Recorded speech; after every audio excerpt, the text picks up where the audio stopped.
Hey, Julia. Hey Tom, how's it going? Good, good. Actually, before we start, can I tell you something funny that happened to me this morning? Go on.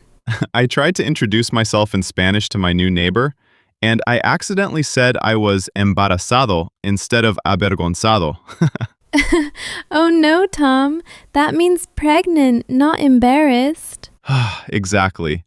So today's episode is actually perfect timing. It really is, because today we're teaching something everyone needs: how to introduce yourself properly in English. No embarrassing mix-ups. Let's start simple. Julia, why don't you introduce yourself first as an example? Sure.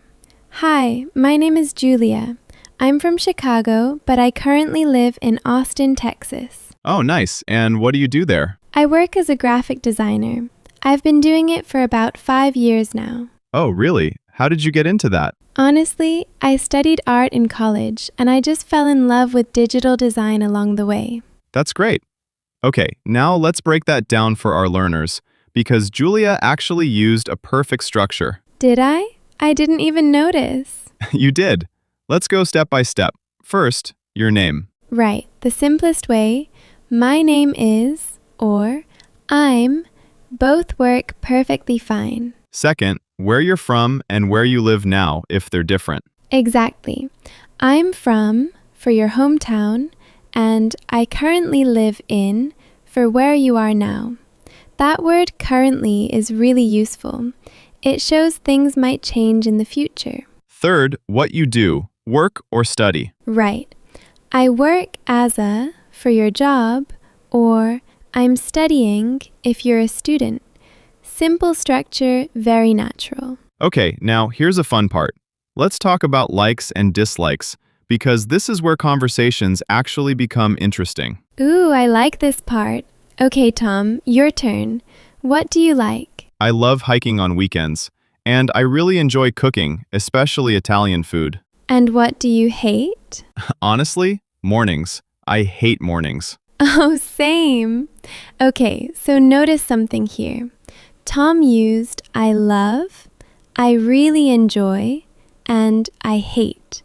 These are all natural ways to talk about preferences, way more interesting than just saying I like or I don't like every time. Exactly.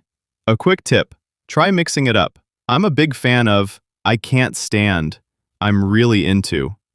These all sound much more natural than repeating I like over and over. Okay, I have an idea. Let's do a quick practice round live right now. Uh-oh. Okay, I'll try. Introduce yourself again, but this time, use at least one of those new expressions. Okay.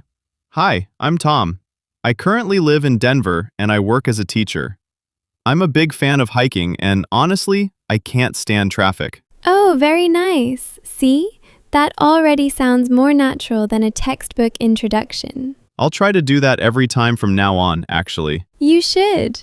And that goes for everyone listening too.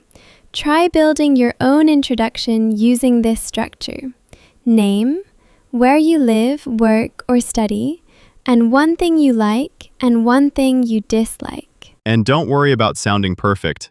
Even native speakers stumble sometimes. Like your pregnant incident this morning. Please, let's never bring that up again. Okay, that's it for today's episode. If you want more everyday English conversations like this one, make sure to subscribe. And comment below with your own introduction. We'd genuinely love to read them. See you in the next episode. Bye, everyone.